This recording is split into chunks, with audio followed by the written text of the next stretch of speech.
Buatnya orang miskin itu, kalau ngamal itu dramatis. Betul, betul.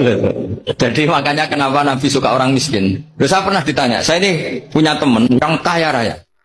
Dia biasa ngamal 1 miliar, 2 miliar. Dia agak terima sama fatwa saya, Gus kenapa Anda masih muji orang miskin? Ngamalnya itu banyak saya sekali ngamal bisa 1 miliar, setengah miliar. Tapi kata saya, ngamal kamu itu tidak dramatis, nggak seru kata saya. Dia tanya, kok bisa Gus? Dia orang kaya, paling ngamal 1 miliar untuk bangun masjid, 1 miliar, setengah miliar bangun pondok, setengah miliar. Tapi kalau orang miskin, misalnya tukang becak, orang miskin kan pasti kawannya orang miskin. Kan nggak mungkin orang miskin utang Abu Rizal Bakri, utang Yusuf Kala kan nggak mungkin. Kenal saja ndak. Orang miskin kan utangnya sesama orang miskin. Itu pasti itu kan hukum sosial ya. Nah ternyata itu hari itu anaknya ndak makan, hari itu istrinya mau kelahiran. Utang sesama miskin, diutangi 50.000. Tapi uang ini dramatis. Kalau hari itu nggak makan mati. Artinya apa? Ada orang amal 1 miliar untuk bangunan, kadang aksesoris. Yang satu ngutangi 50.000 tapi taruhannya nyawa. Nah sekarang menyelamatkan nyawa sama bangunan keren mana?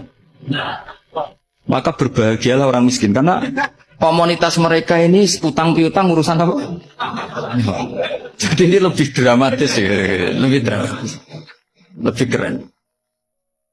Makanya utang piutang orang miskin itu paling diabadikan Quran. Karena lebih keren, lebih keren.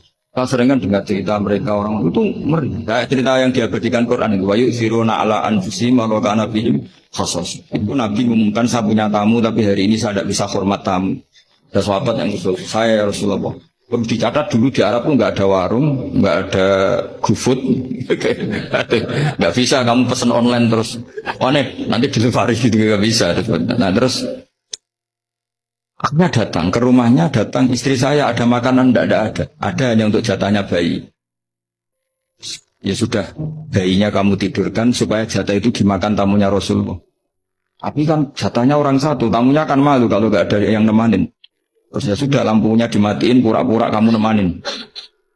Bos yang satu nggak ada piring sama sendok, pura-pura nemanin, yang satu makan betul.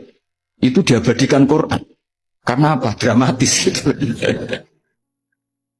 Sehingga pagi-pagi dia datang ke Nabi, kamu punya amal apa? Sehingga tadi malam ada ayat wa yusiruna ala anfusihim wa kana bihim khassas. Mereka mengalahkan kepentingan dirinya sendiri meskipun punya kepentingan sendiri demi tamu tadi.